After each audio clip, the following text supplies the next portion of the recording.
사무엘상 19장 1절,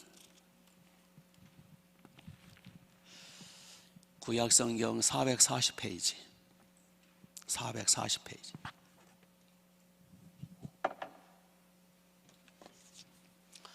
사무엘상 19장 1절. 사울이 그의 아들 요나단과 그의 모든 신하에게 다윗을 죽이라며 말하였더니 사울의 아들 요나단이 다윗을 심히 좋아하므로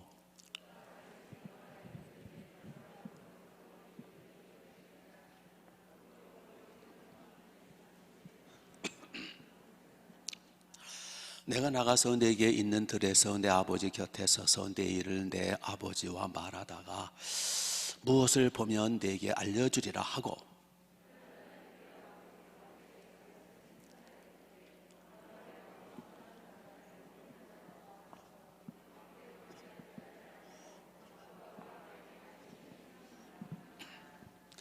그가 자기 생명을 아끼지 아니하고 블레셋 사람을 죽였고 여호와께서는 온 이스라엘을 위하여 큰 구원을 이루셨으므로 왕이 이를 보고 기뻐하셨거늘 어찌 까닭 없이 다윗을 죽여 무죄한 피를 흘려 범죄하려 하시나이까.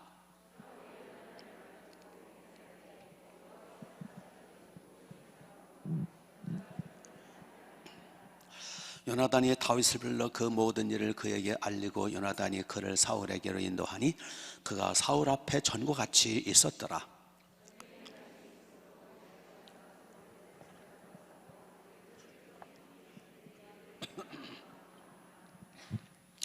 사울이 손에 단창을 가지고 그의 집에서 앉았을 때에 여호와께서 부리시는 악령이 그 사울에게 접하였으므로 다윗이 손으로 수금을 탈 때에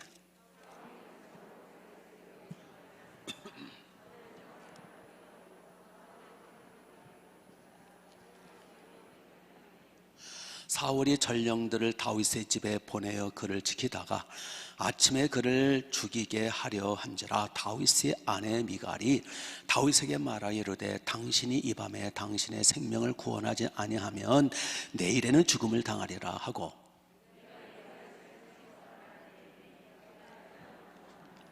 미갈이 우상을 가져다가 침상에 누이고 염소 털로 엮은 것을 그 머리에 씌우고 의복으로 그것을 덮었더니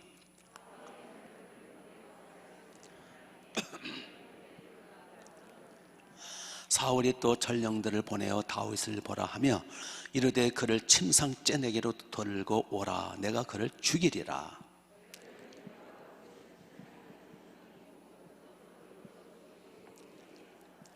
사울이 미갈에게 이르되 너는 어찌하여 이처럼 나를 속여 내 대적을 너와 피하게 하였느냐.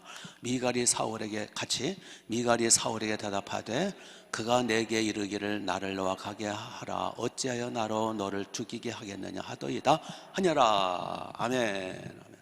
서로 인사하시죠. 목례 반갑습니다. 은혜 많이 받으세요. 오늘 등록하신 분을 소개할게요. 황민선 씨가 인도하신 이영남 씨, 우리 잠깐만 일어서 주시면 우리 인도자도 함께 박수로 환영합니다. 환영합니다. 네.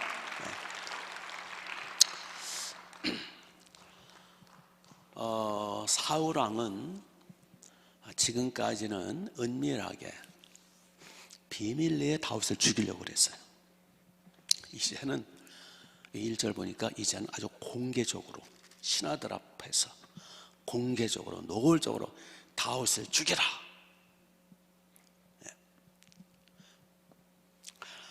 그러나 사울의 맏아들 요나단이 계속 아버지 사울을 말리는 거예요. 그래서 이제 2절에 보니까 요나단이 다윗을 숨겨줘요. 자기 아버지 사울 왕이 못 건드리더라. 그리고 이제 4절부터 5절을 쭉 보면 요나단이 아버지 다윗에게 사울 왕한테, 아버지 사울 왕한테 요나단이 단호하게 다윗을 변호를 해요. 아버지, 왕이요, 다윗이 무슨 죄를 범했길래 다윗을 죽이려 하나이까? 오히려 다윗은 우리나라와 우리 이스라엘 교회와 왕을 위하여 엄청나게 나가서 싸워서 전공을 세웠고 얼마 전에도 싸워 승리했고 목숨 걸고 싸워서 왕을 돕지 않았나이까? 아버지 대신 적군들 블레셋을 물리치지 않았나이까?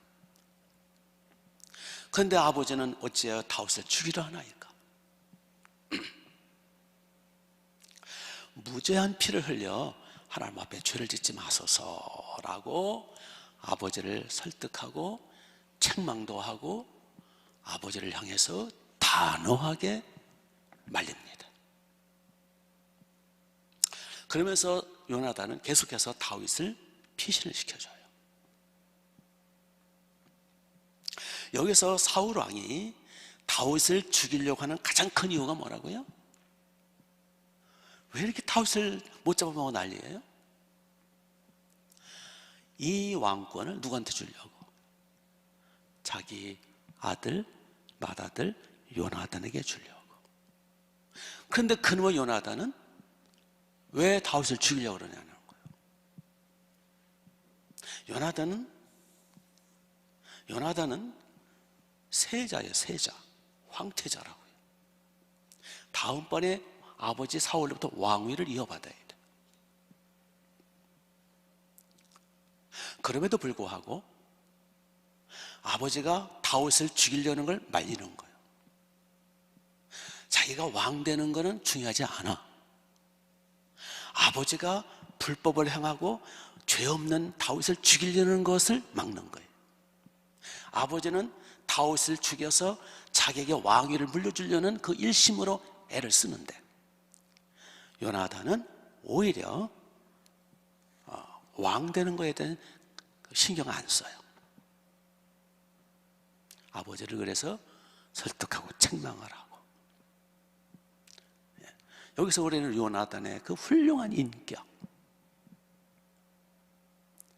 요나단의 그 사심없는 마음, 사리를 분별할 줄 아는 아주 그 총명한 마음을 우리 볼 수 있어요. 요나단은 가족일지라도 아버지일지라도 잘못한 것은 잘못이에요. 요나단은 자기 왕권 물려받는 것 때문에, 사리사욕 때문에 아버지와 한통속이 되지 않아요. 아버지와 휩쓸리지 않아요. 공모하지 않아요. 오히려 아버지를 말려요. 요나단은 언제나 진리편, 양심편, 하나님 편, 자기 이권, 자기도 아버지 원대로 왕이 다윗이 워낙에 자꾸 이렇게 인기가 있고 다윗에 계속 백전백승하면 요나단 입장에서 자기 왕권이 앞으로 이어받을 왕권이 흔들리잖아요.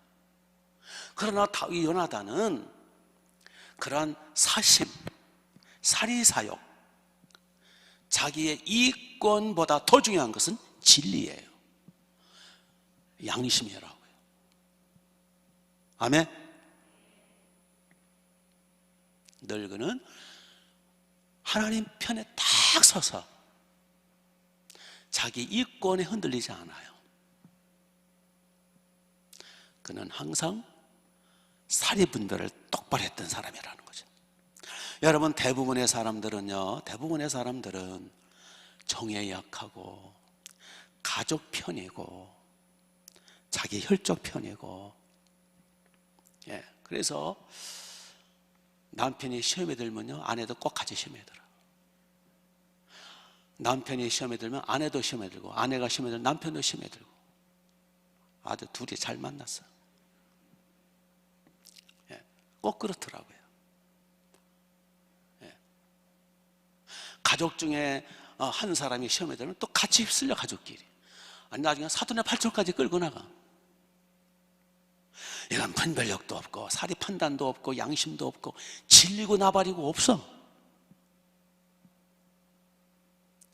특히 우리나라, 우리끼리 경상도끼리, 전라도끼리, 지방색, 이거는요 어떤 게 옳고 그름은 소용없어. 그게 중요한 게 아니야.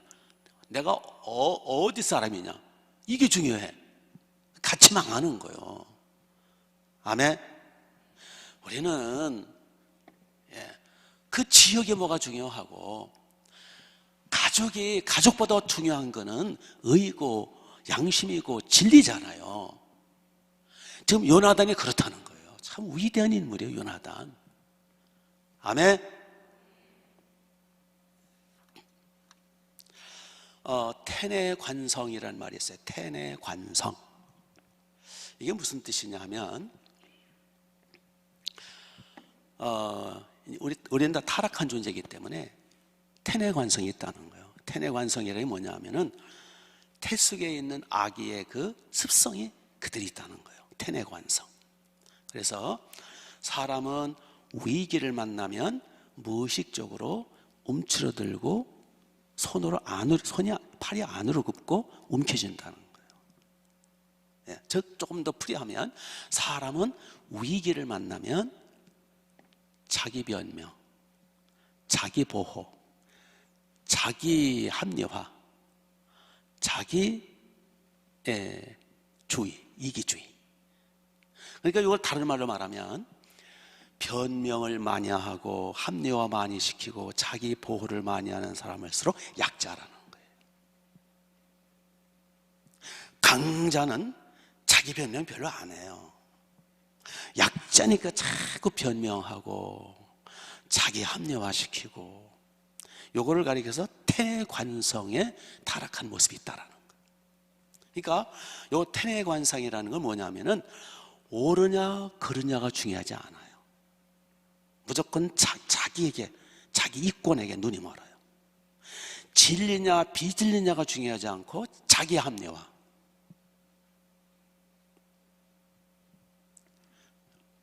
이게 그래서 그러한 사회, 태내관성으로 이렇게 난무한 사회일수록 복잡하죠.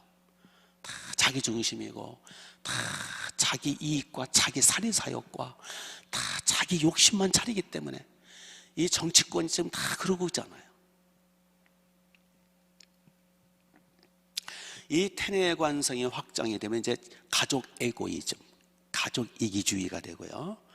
옳고 그름보다는 진리와 비진리보다는 무조건 우리 혈연 중심, 우리 가족이니까, 우리 사촌이니까, 우리 같이 이렇게, 그런 사회는 굉장히 그 수준이 좀 낮은 사회라는 거죠.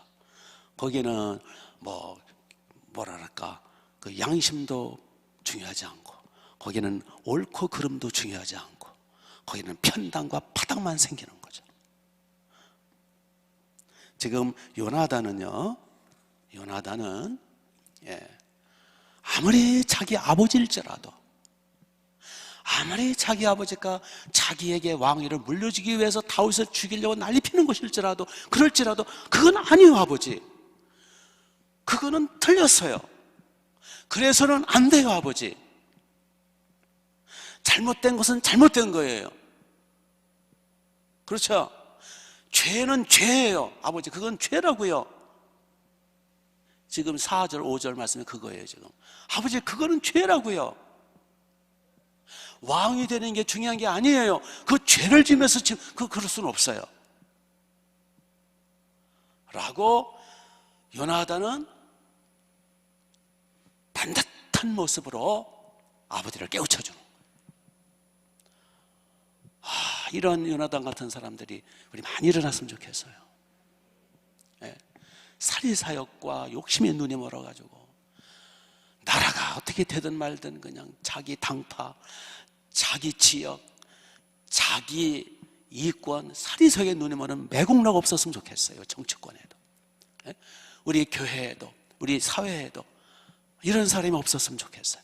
요나단 같은 사람, 이런 사람 주여 우리 교회, 우리 민족 이런 사람 많이 일으켜주세요.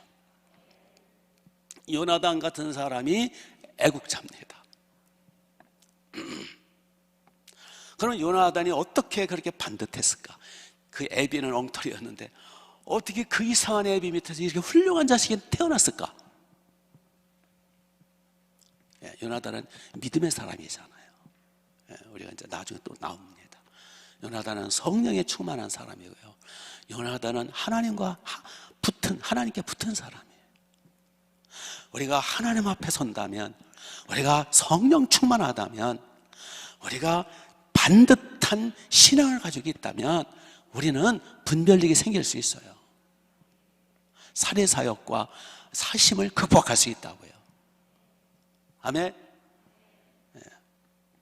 우리 코람데오, 하나님의 존전 앞에서, 코람데오, 하나님의 영광 앞에서 언젠가 우리가 심판을 받잖아요. 심판받는다고요. 심판대에 선다고요. 그게 다 이제 너는 그때 네 살인사기의 눈이 멀었구나, 이 심판받는다고요. 우리 요나단처럼 편협하지 마시고 편향하지 마시고 항상 양심을 지킵시다. 사리 분별을 잘 합시다. 항상 우리는 진리 편에, 항상 우리는 하나님 편에, 교회 편에 서야 됩니다. 우리 부부 여러분, 상대방이 아무리 시험에 들었더라도 오히려 그럴수록 나만이라도 단단히 서서 사리 분별을 똑바로 해가지고 당신은 잘못된 거야, 그거 돌이켜야 돼. 그래야 그 부부는 복된 부부 돼요. 같이 휩쓸리면 같이 망하는 거예요. 가족끼리도 마찬가지고요. 우리는 항상 사심과 사리사욕에 눈이 멀지 말고 항상 하나님 앞에 반드시 서서 회개하면서 나가는 게 진짜 멋진 신사예요. 하늘나라 신사라고요. 우리 양심편에 섭시다. 양심편에. 가족 편에 서지 마시고, 부부 편에 서지 마시고, 양심 편에, 진리 편에, 항상 교회 편에, 하나님 편에 섭시다. 요나단 같은 위대한 인물 되시기를 주님의 이름으로 축복합니다. 그게 바로 하나님 말씀과 성령에 충만하고 주님의 내 안에 계시면 그게 가능해요. 어렵지 않아요. 자, 또 하나 살펴볼 수 있는 것은, 이렇게 이제 인간적으로 다윗은 매우 이게 좀 언제 사울왕한테 언제 죽을지 모르는 매우 위험천만한 가운데 있었어요. 사울왕은 지정신도 아니고 미쳐 날뛰고 귀신 들려서 우울증에 걸리고 조울증에 걸리고, 언제 어디서 다윗은 사울왕의 칼에 죽을지 몰라요.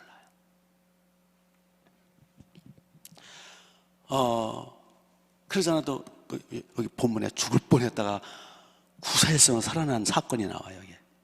여기 이제 9절을 보시면, 9절, 사울이 손에 단창을 가지고 그의 집에 앉았을 때에 여호와께서 부리시는 누가 악령이 사울에게 뭐하였으므로? 접하였으므로. 그날도 이제 여느 때처럼 사울왕의 단창을 가지고 집안에서 자기 이제 그 사무실 왕궁에서 딱 있는데, 이게 벌써 막 악령이 막 임해가지고 사울이 우울하게, 우울증이잖아요. 악령이 들어가가지고 악령이 접신이 들어와가 접해가지고는 그러니까 다윗 빨리 와. 다윗은 수금을 뜯어야 되거든요. 사울왕의 다윗은 음악 치료사입니다. 음악 치료사. 그래서 막 숨을 뜯으면서 신나게 찬송을 불러주면 이제 악신이 떠나더라. 그래서 여러분, 찬송이 굉장히 중요해요. 그래서 찬양 인도자들은요, 1시간 이상 기도하고 와야 돼, 사실은. 회개 철저히 하고. 그럼 막 성령의 역사하면 다 치유받거든요. 그래서 이제 사울왕에 이제 악령이 들어와가지고 막 벌써 막 눈빛이 이상해지고 우울해지고 침울해지고 뭔가 이상하고 막 벌써 이제 우울증이 심해지면 그렇잖아요. 그럴 때 다윗이 빨리 와가지고, 다윗 사명이 그거니까 다윗 옆에 섰는지 앉았는지 막 숨을 뜨는 거예요. 수금을, 찬송을 막 하는 거예요. 근데 이번에는 악령이 워낙 크게 들렸는지 악령이 떠나는 대신 사울이 무슨 짓을 합니까? 9절, 10절을 보시면, 사울이 단창으로 다윗을 뭐 하려고 그랬어요? 벽에 박으려고 하였으나. 그는 사울의 앞을 피하고 사울의 창은 벽에 박힌지라. 이게 무슨 뜻이에요? 그 전까지는 다윗이 수금을 뜯고 찬양을 하면 악신이 떠나고 상쾌해지고 그랬는데 이번엔 안 통해서 워낙 세게 들어갔나 봐, 악령이. 그래가지고 사울 왕이 수금을 뜯고 있는 다윗을 향해서 창을 던져버린 거예요. 내가 이놈을 벽에 박으리라. 그런데 다윗이 날쌔게 피해가지고 도망을 친 거예요. 그 대신 창이 벽에 박혔더라. 그러니까 사울 왕이 얼마나 창을 세게 던졌는지 벽에 박혔더라. 아마 그거 맞았더라면 다윗은 완전히 그냥 벽에 박힌, 완전히 그냥 절명할 수밖에 없었던 순간이겠죠. 자, 우리는 여기서 뭘 할 수 있느냐 하면, 사울 왕이 창 솜씨가 나빠가지고 다윗 놓쳤을까요? 다윗이 워낙 날쌔가지고 사울 왕의 창을 피했을까요? 지금 다윗은 뭐 하고 있었어요? 같이 싸우려고 같이 있었던 거 아니에요. 싸울 준비하고 있었던 거 아니에요. 다윗은 무방비 상태예요. 뭐 하고 있었어요? 수금을 뜯고 있었어요. 왕에 들어간 악신을 내쫓으려고 아마 수금 뜯을 때 아마 눈을 감고 했을지도 모르죠. 하여튼 왕 영적 싸움을 싸우는 거니까 전심으로 수금을 뜯었어요. 그런데 지금 사울왕은요, 백전노장입니다. 사울왕은 싸움에서는 최고예요. 그러니까 왕이 됐죠. 키도 크고 사울왕은 잘생긴 사람이라고 그랬잖아요. 초반에 그랬잖아요. 모든 사람보다 어깨는 더 하더라. 그의 무술은 뛰어나거든요. 창 던지는 솜씨는 누구도 못 당하거든. 그는 그동안 수많은 전쟁에서 연마된 창 던지는 솜씨예요. 그리고 다윗이 멀리 있는 거 아니에요. 왕궁 거실 안에, 옛날 거실이면 다 좁더라고요. 어디에요? 어디에 분당 옛날 마을 뭐라 그러더라? 한옥마을 전통 뭐라 그래? 분당에 있잖아요. 예? 예? 민석천. 한 번은 민석천을 갔더니 왜 이렇게 집들이 조그매요. 방도 요만해요. 방도 요만하고 거실도 요만하고. 그렇다고 옛날 분들이 작은 분들이 아니거든요. 제 시골 동네 어른들 굉장히 컸어요. 근데 다 조그만 거예요. 왜냐하면은 크면 난방기 많이 들어가고, 물자가 많이 들으니까 옛날에 다 조그맸어요. 조그매가지고 옹기종기해서 한 거예요. 부딪히면서. 그러니까 지금부터 4,000년 전이니까 왕궁이라 봤자 뭐 크겠어요? 같은 방 안에 있는 거예요. 옆에서 수금을 뜯고 있었다고요, 다윗. 그러니까 2m, 3m, 4m도 아닐 거예요. 아마 2, 3m? 막 길어봤자 뭐 4m. 4m 있는 놈을 창으로 던질 때 못 맞힐까? 못 맞힐 수 있겠어요? 맞죠? 그거 뭐 식은 죽 먹기 아니에요? 더군다나 다윗을 같이 싸우려고 그러는 게 아니라 무방비 상태로 수금 뜯고 있다고. 그거 창 던지면요 백발백중이지. 그렇지 않아요? 좀 생각을 하고 성경 보시라고요. 다윗은 100% 죽은 목숨이었어요. 사울이 창 솜씨가 얼마나 센데 다윗을 향해서 내가 이번에 널 죽이리라 하고 창을 바로 코앞에서 2, 3m, 3, 4m 앞에서 던진 거예요. 확 던졌는데 무방비 상태로 있다가 다윗이 창을 피해서 도망친 거예요. 여기서 여러분 뭘 생각할 수 있어요? 다윗이 날쌔서 피한 겁니까? 날쌔봤자지. 사울이 실수한 겁니까? 창을 지금 수만 번 던져서 무슨 실수를 해요. 악령이 들어가면요 솜씨가 더 좋아져. 무당들 춤추는 거 봐요. 칼 들고 무당들 자투하는 거 보세요. 다윗이 코앞에서 사울왕의 창날을 피해 도망친 거는 무엇 때문일까요? 예? 꼭 내가 말을 해야 되겠어요? 하나님의 기적입니다. 하나님의 보호입니다. 하나님의 은혜요, 하나님의 손길이요, 하나님의 돌보심이요, 하나님이 다윗을 보호하신 거예요.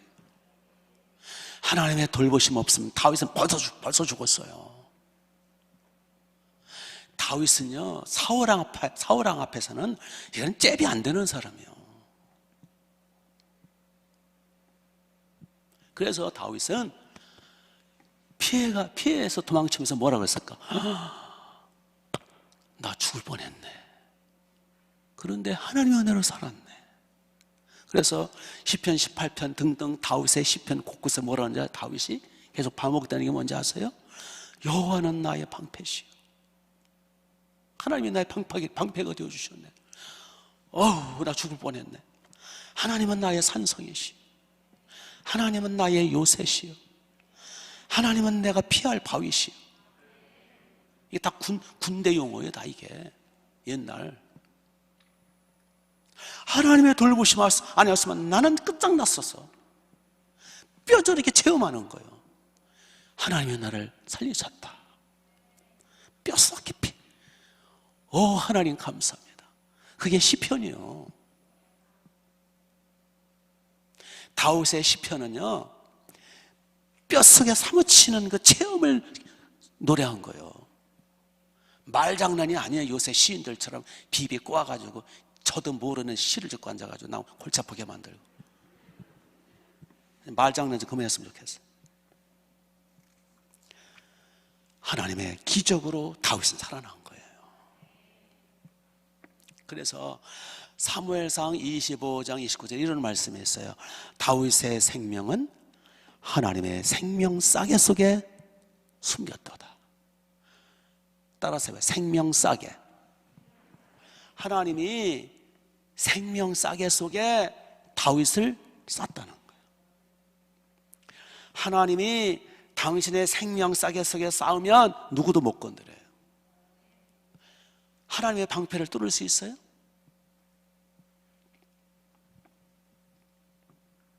하나님은 하나님이 쓰시는 종들은 반드시 생명 싸개 속에 쌓아주세요. 그래서 보호해 주신다라는 거예요. 결국 다윗은 이 이후로도요, 다윗은 군인이잖아요. 다윗은 평생토록 전쟁한 사람이에요. 성경에 전쟁 횟수는 기록되지 않았지만 하루도 바람 잘 날이 없었어요. 왜냐하면 옛날에는 전쟁 시대였기 때문에. 그래서 아마 수십 번이 아니라 수백 번도 넘을 거예요. 다윗이 전쟁터에 나가서 싸운 거는 수백 번도 더 넘는 그 전쟁터에서 다윗은 단 한 번도 화살을 맞지 않았어요. 화살이 빗발치듯 내리는데 안 맞지 않았어요. 창이 그냥 빗줄기처럼 날아다니는 그 창 속에서도 다윗은 창 맞지 않고 칼 맞지 않았어요. 다윗은 항상 보호를 받았고 하나님이 방패가 되어주셨고 산성이 되어주셨고 요새가 되어주셨고 항상 백전백승했어요. 그게 또 기적 중의 기적이야. 네.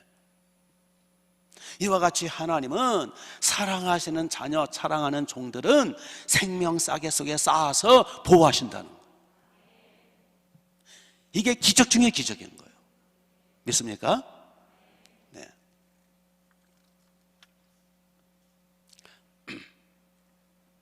바로 오늘날도 여러분 얼마나 재앙이 많고 저주가 많고 사건 사고도 많고 질병도 많고 얼마나 병이 많은지 여러분 중환자실 가보세요. 얼마나 이 세상은 저주가 많은 땅인지.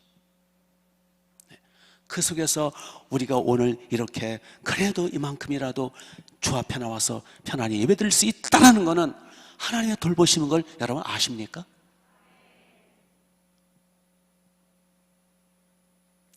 꼭 죽다 살아나셔야 되겠어요?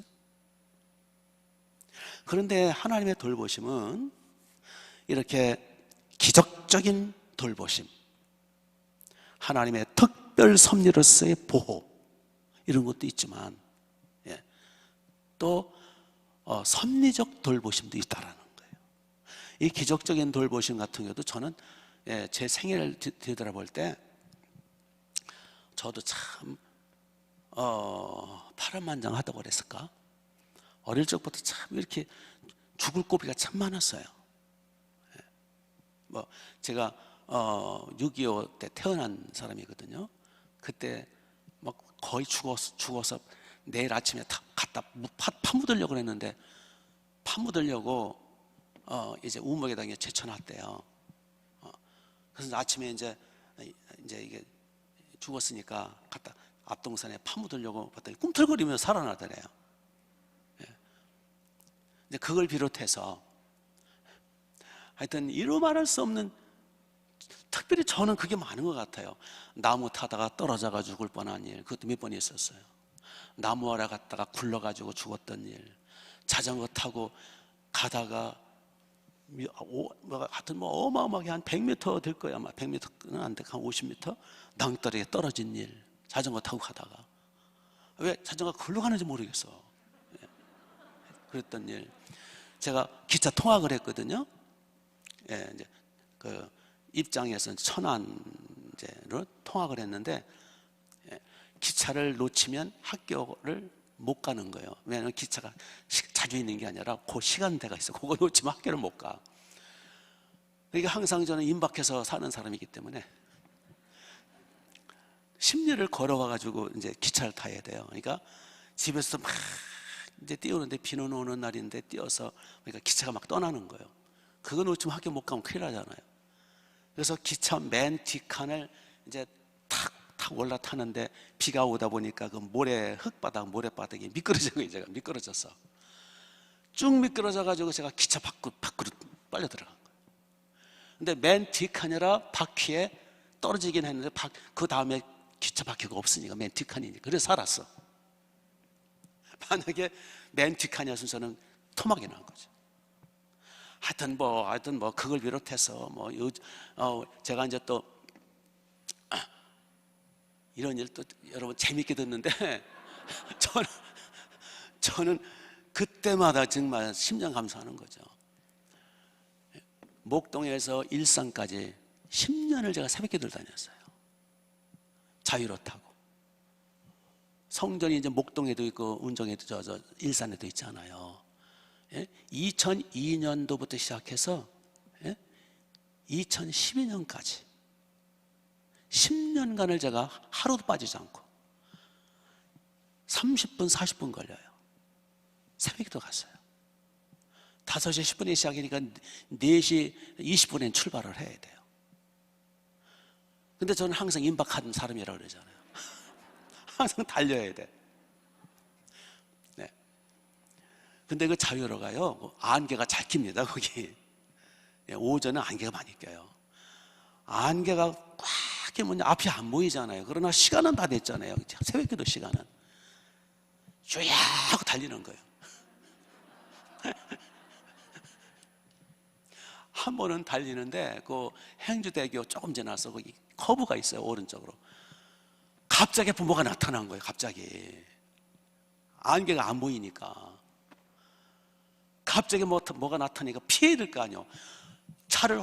차를 오른쪽으로 확 틀었어요. 그러니까 차가 휘청하는 거예요. 휘청하면서 만약에 뒤에서 차가 왔다면 제 차는 박살나는 거죠. 그래서 또 얼른 또 왼쪽 틀어서 휘청 하다가 가까스로 살았어요. 이게 앞에 차가 무언가 떨어뜨린 거예요, 거기다가. 겨울에 미끄러져가지고 빙그르르 한 바퀴 도운 적은 없어. 이게 빙그르 돌 때요, 뒤에서 차가 오면 그대로 받는 거예요. 그러니까 빙그르 돌 때 뒤에 차가 안 와야 돼. 빗물에 또 그 빗물도 무서워요. 그거 빗물도요, 이게 물이 고여 있잖아요. 이게 도로에 살살 가야 돼요. 그냥 달리면은요, 이게 차가 빙긋 돌아버려요. 빗물에서 가속 페달 밟으면 안 돼요. 한 바퀴 돌아버려요. 하여튼 뭐 이거 얘기하려면 한두 끝도 없고, 그때마다 저는 느껴요. 아, 천사가 나를 도왔다. 아, 주님이 나를 생명싸개 속에서 쌓아주셨다. 이 다윗의 심정을 알겠어요. 예. 하나님이 불쌍히 보셔서 쓰시려고, 하나님의 뜻을 이루시려고, 예, 그때마다 보호하시고 지켜주시고, 이거를 특별 섭리, 특별 보호, 특별 기적이라고 그러는 거예요. 여러분도 그런 게 있었을 거예요. 그런데 그러한 기적적이고 특별한 어떤 은총만 있는 게 아니라 섭리적 보호가 있어요. 섭리적 보호라는 게 뭐냐면은, 여기 이제 여기 12절부터 보시면, 여기 11절부터 보시면, 이제 사울 왕이 전령들을 보내요. 특공대원을 보내서 다윗을 포위하라. 다윗의 집을 개미 새끼 하나 못 받으라 포위하라는 거예요. 그래서 이제 밤중에 몰래 급습을 해가지고 이제 포위한 거예요. 그러니까 이제 다윗은 지금 사울 왕의 둘째 딸 미갈하고 같이 신혼생활하고 있는 거예요. 왕궁에서 같이 사는 거예요. 지금 신혼생활을 같이 하는 거예요.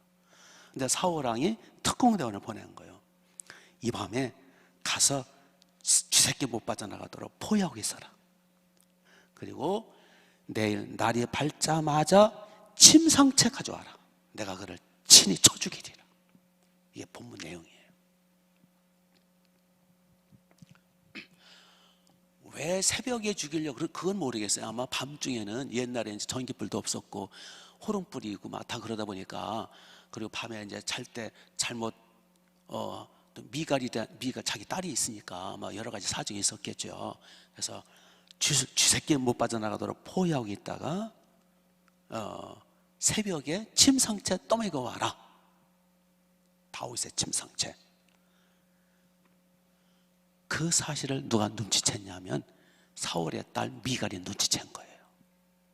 그래가지고 항상 딸녀는 남편 편이에요. 딸녀를 믿으면 안 돼.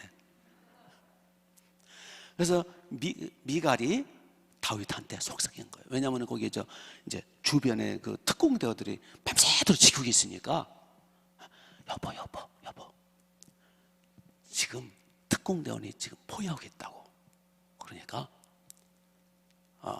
이렇게 하자. 그러면서 다윗 침상에 인형을 갖다 놓고, 옷으로 인형을 만들어 놓고, 염소털은 새까맣잖아요. 그러니까 다윗의 머리가 새까만 걸 알 수 있어요.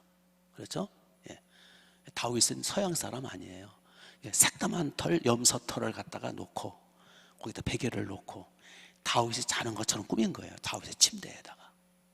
예. 왜냐면 지켜보고 있으니까. 그리고는 여보 살살살 와가지고 창문을 살짝 열고 반대쪽으로 창문을 통해서 자기 남편 다윗을 탈출시켜요. 그래서 다윗이 몰래 빠져나가서 삽니다. 그렇지 않았으면 다윗은 침상채 체포되어 죽을 뻔한 거예요. 이거를 섭리적 돌보심이라. 즉 하나님은 기적적인 방법으로, 특별한 방법으로 천사를 통해서, 기적을 통해서 보호도 하시지만 자연 환경을 통해서, 사람을 통해서 보호하기도 하세요. 이번에는 누구를 통해서 다윗이 보호받았어요? 미갈. 먼저 번에는 누구의 도움받아서 구원받았어요? 요나단. 이런 식이에요.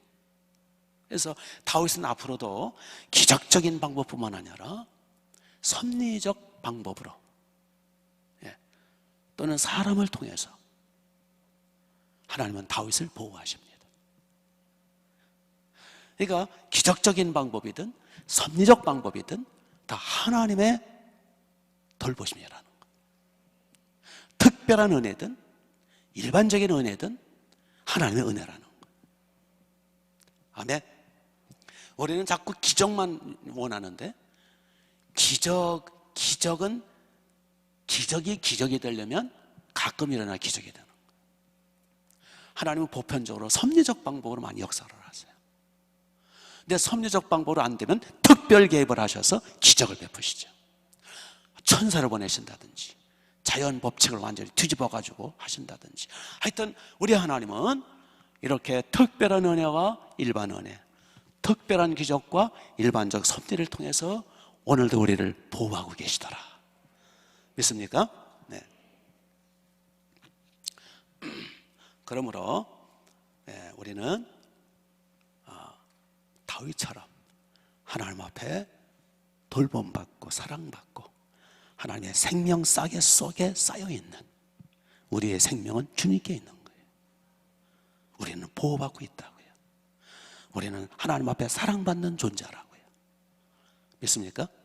네. 이런 얘기는 제가 자주 했잖아요. 제 시골집에, 제가 어릴 적이죠. 제가 어릴 적에 시골집에 이른 봄이 되면 암탉이 병아리를 까요. 한 10마리 안팎으로 해서 이른 아침, 이른 새벽에, 이른 봄에 나리나리 개나리꽃 필 때, 그때 이제 달걀을 이렇게 품어서 20일 품어가지고 병아리를 까면은 암탉이 병아리들을 데리고 이렇게 다니면서 모이도 쪼아 먹이고 이렇게 하죠. 근데 옛날에는요, 새매가 많았어요. 새매. 저희 집은 이제 또 굉장히 그 촬영 산맥줄기에 그 큰 산들이 있기 때문에 새매들이 자주 날라와요.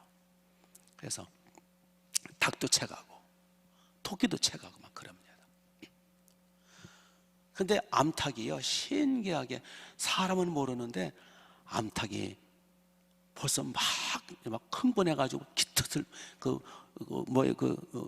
목에는 깃털을 세워가지고 막 난리 나고, 뭐가 왔구나. 사람이 올 때는 아무도 없는데 암탉은 미리 눈치채요. 그 짐승들이 예민하더라고요. 조금 있으면 새매가 나타나요. 벌써 암탉은 눈치채고요. 벌써 병아리들 불러 모으는 거예요. 병아리들을 이제 왜냐면 이제 새매가 이 병아리들을 채가거든요. 그 마당이 넓으니까, 뒷마당이 이게 넓고 밭과 연결되어 있으니까. 그럴 때마다 암탉이 이 병아리들을 꽉꽉꽉꽉 막 하면서 막 비상을 하면은 병아리들이 쫙 달려와요. 그러면 새매가 쫙 이제 병아리를 낚고 채려고 하강하다 또 올라가고 또 하강하다 올라가 막 그래요. 그때 이 암탉은요, 그 새매하고 붙어 싸우는 거예요. 보통 때 암탉은 도망을 가요. 왜냐하면 새매가 워낙 세거든요. 그 발톱이 세가지고 암탉도 이렇게 채갈 수 있어요. 매 종류는 이 부리도 세지만이 다리가요, 이게 발톱이 그냥 무서워요. 그냥 꽉 꽂으면 못 벗어나요. 그런데 병아리가 있으면 암탉은 도망가는 게 아니라 같이 싸워요. 피 흘리면서 싸웁니다. 푸드푸드 막 싸웁니다. 그러면 새매도 못 당해요. 그냥 도망쳐요.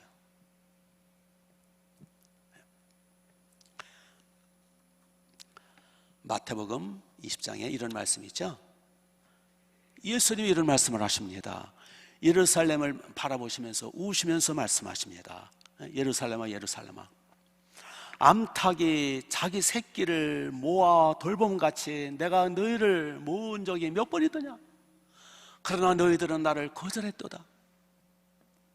거기 암탉이 자기 새끼를 모음같이, 암탉이 자기 새끼를 돌봄같이 내가 너희들을 돌보고 모으려고 하던 적이 몇 번이더냐. 구약시대 때 그 여호와 하나님이 예수님이거든요. 내가 너희를 모으고 돌보려고 했던 적이 몇 번이더냐. 그러나 너희들은 이를 거절했도다. 그래서 결국 예루살렘과 유대는 망하고 말죠. 거기서 우리 주님은, 예수님은 누구로 비유했다고요? 자기 자신을 누구로 말씀하신 거예요? 암탉으로. 나는 암탉으로서 병아리 된 너희들을 돌보고 모으려고 내 몇 번이나 애를 썼는데 너희들이 거절했도다. 주님이 암탉이 꼬꼬꼬꼬 하면서 비상을 치면서 날개를 깃을 높이고 목덜미를 높여가지고 막 비상을 소리를 내면 빨리 와야 될 거 아니야. 그걸 거절한 거예요.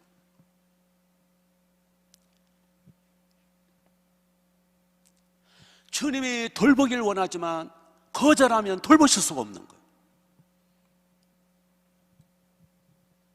다윗은 암탉 대신 주님이 언제나 돌보시고 특별 섭리, 비상 섭리, 일반 섭리로 다윗을 보호할 수 있었던 것은 다윗은 언제나 하나님 품에 안겨서 여호와는 나의 피난처시고 여호와는 나의 힘이시고 다윗은 늘 주님 품에 있었기 때문에 하나님이 돌보셨던 거예요. 아멘. 그래서 우리도 다윗처럼 암탉이 자기 병아리를 모으려 할 때 빨리 주님 품에 안기란 말이에요. 그걸 거절하면 하나님은 주님은 도우실 수가 없어요. 그러면은 매한테 채가는 거지. 고양이가 채가는 거지. 개가 채가는 거죠. 예. 이게요, 개가 병아리를 물어 죽이거든요. 옛날에 개를 많이 키웠잖아요. 그런데 암탉이 있으면 못 건드려요. 암탉이 너 죽고 나고 막 달려들어요. 그 희한해요. 그래서 여자는 약한 자 이름이여 그대 약한 자여 그대 이름은 여자라. 그러나 어머니는 강하다. 그런 말이 있죠. 뭐 섹스피어가 얘기했나 뭐 어서 얘기했어요. 하여튼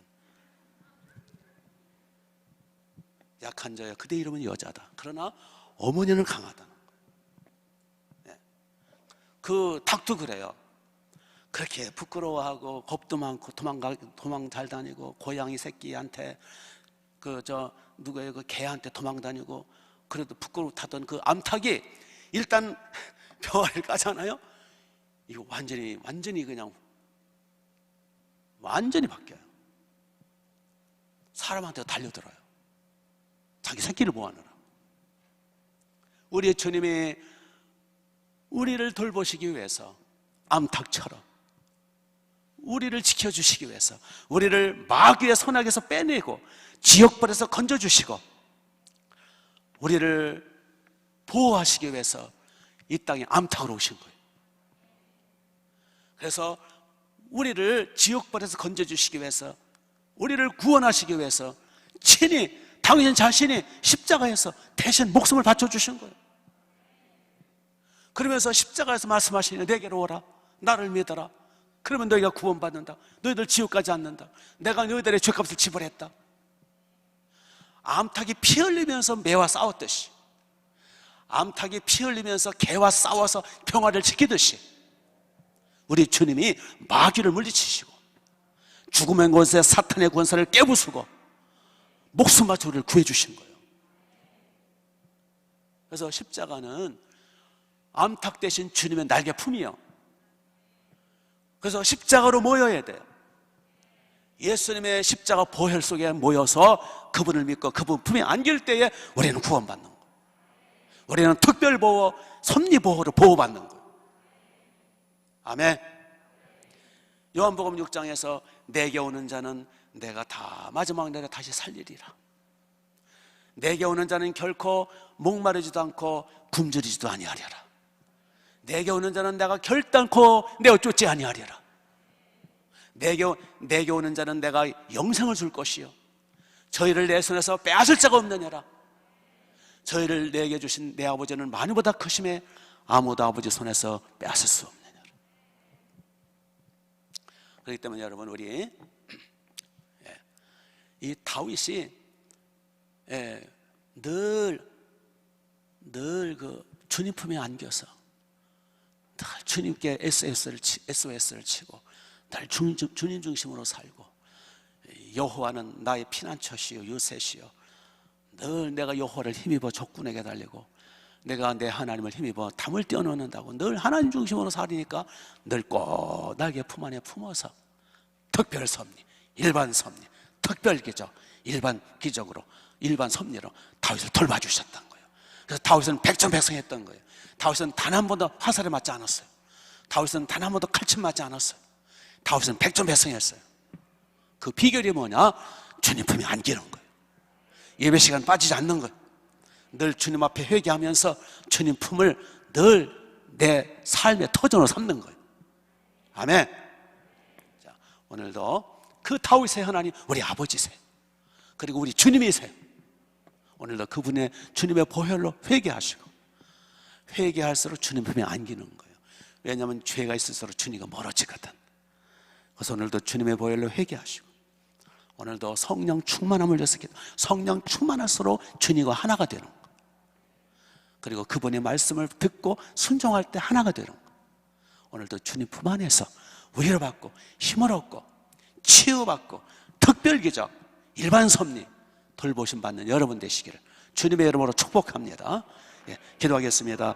두 손을 번쩍 드세요. 오늘 새 가족은 앞으로 이따 10분에 나오시고요.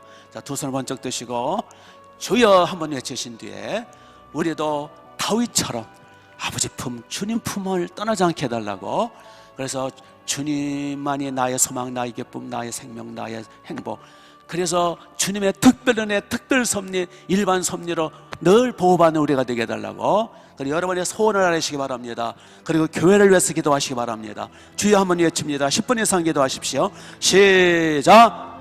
주여. 하나님 우리 아버지, 아버지, 하나님 우리 아버지, 다윗의 하나님, 우리의 하나님이 되어주심을 감사합니다. 다윗의 하나님 우리 아버지, 주여 우리도 다윗 같은 믿음으로, 주여 우리도 다윗처럼 보호받아, 주여 우리도 다윗처럼 위기를 발리 세상에서 다윗처럼 보호받고 다윗처럼 형통하여 다윗처럼 하나님의 영광 위에 살 수 있도록 이끌어 주옵소서. 예수님, 전능하신 예수님, 이 시간도 기도의 문을 열어주옵소서. 흘리신 십자가 보혈, 전능하신 보혈, 우리들의 모든 억만 죄악들을 다 회개하고 회개하여 용서받을 수 있도록 이끌어 주옵소서. 어린 양 예수님의 피를 뿌려 주옵소서. 목동 성전, 일산 성전, 운정 성전, 주님의 피로 말미암아 철저히 회개함으로 주님 품에 안겨서 성령 충만해서 우리의 영과 이게 소생이 되며 우리를 모든 사탄의 말씀에서 구원해내시며 이 세상의 모든 재앙으로부터, 이 세상의 모든 마귀의 흉악한 마귀의 발톱에서, 이 세상의 모든 저주와 사고와 사건으로부터 보호받는 우리가 될 수 있도록 정리해 풀어주옵소서. 성령으로 기름을 부어주소서. 기도의 문을 열어주옵소서.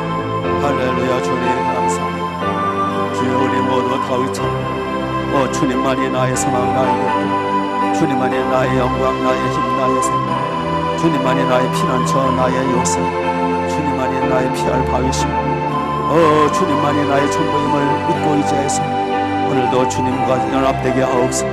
오늘도 주님 품 안에서 힘을 얻고 성장하고, 오늘도 아버지 품 안에서 힘을 누리며 치유함 받으며 회복되며 오늘도 영과 이기에 새로워져서 돌아갈 수 있도록 이끌어주옵소서. 주여 하늘문을 열어주옵소서. 주여 어느 문을 열어주옵소서. 주여 기도의 문이 열리게 하옵소서. 우리 주님, 우리의 충만한 이름으로 하나로 써주옵소서. 절대로 아버지, 절대로 원수하게 서는 주여 완전히 하나 되어져, 완전히 하나 되어져 평안하고 흥왕왕성 번성 번창 주옵소서. 하나님의 나라 영광에 가득 차게 하옵소서.